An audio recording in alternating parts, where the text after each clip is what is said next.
I'm Matt Bubala here with another Fountain Report conversation. We're joined today by Anje English. She's the Managing Director at Epiq Animal Health. Thank you so much for being with us. Thank you for having me. One thing I'm guessing that we need to think about if we're bringing a product to market is that our marketing dollars need to not only go to creating awareness in the veterinary space among veterinary professionals, but among the people, I think we tend to think we get it to a distributor, they'll take care of the rest. But we really need to be spending marketing dollars educating them to get them on board as well, right? Absolutely, absolutely, because if you're bringing a product to a distributor, they're not knowing anything about the product. So it is our job to inform them and share the good information about your product and act as a representative on your behalf. You're welcome to join in the conversations as well. We like to be as inclusive as we can to make sure that we position your product most appropriately so you make that product attractive for a distributor to want to carry. Can you give me an example of a time that you've said no to a product? Like, not the product, don't need to know that, but what was it? What do you see where you're like, yeah, this product is not ready and they need to go back to the drawing board? Yeah. So a lot of times we have products that come to us that they haven't even thought about a commercial strategy. How are they going to present it to vets? What does their sales team look like? What do they have in terms of marketing? A lot of times people forget the marketing element of it, and that is an investment that people have to make. So if you don't have the dollars for marketing or for sales, how do you think that you're going to get anywhere with your product? So it has to be an investment for a manufacturer up front and understand some of those levers that it takes to get a product in the market, to create the awareness, to create brand loyalty, to get the product to sell. I know that Epiq Animal Health likes to think a bit differently about how they approach products and bringing them to market. It's not just a cattle call where we're throwing it out there and then good luck. You like to think differently. Give me an example of some way that you've brought a product to market that shows that innovativeness. Yeah, so we recently have a new manufacturer partner that is from Australia.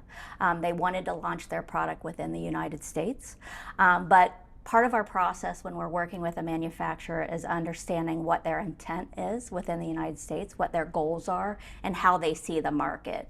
What we found is the Australian market is a lot different than the United States market and how they get products to the end consumer. This product is both for horses and for dogs.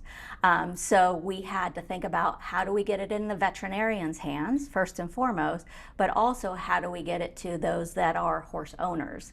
So it doesn't always have to go through the vet. Of course, we like that recommendation from the vet first. However, we want to make it available to them on e-commerce sites as well. So we're doing both channels for them and finding out all the different audiences through vets, techs, horse owners, pet owners, and making it available wherever we can for them.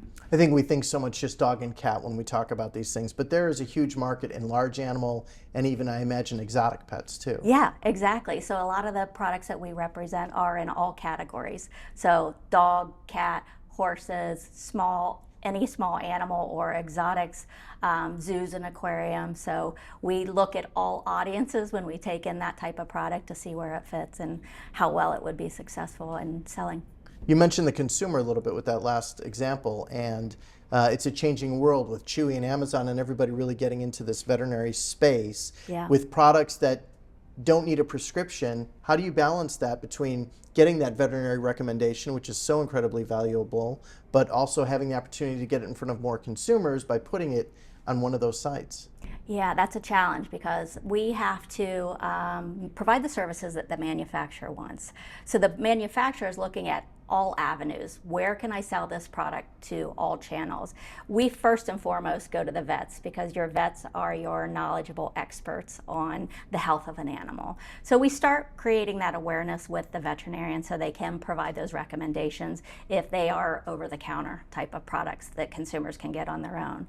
At the same time, we're creating that awareness in the market through Chewy and Amazon and some of those, all of those other sites, because we know as a consumer, I'm a consumer, I'm going to go search for that product where I can find it. I love to have my veterinarian's recommendation first, and then I will go search for that product on my own. Anje English, the Managing Director at Epiq Animal Health. Thank you so much for being with us. Thank you for your time. That was another Fountain Report conversation. I'm Matt Bubala. Thank you for being with us.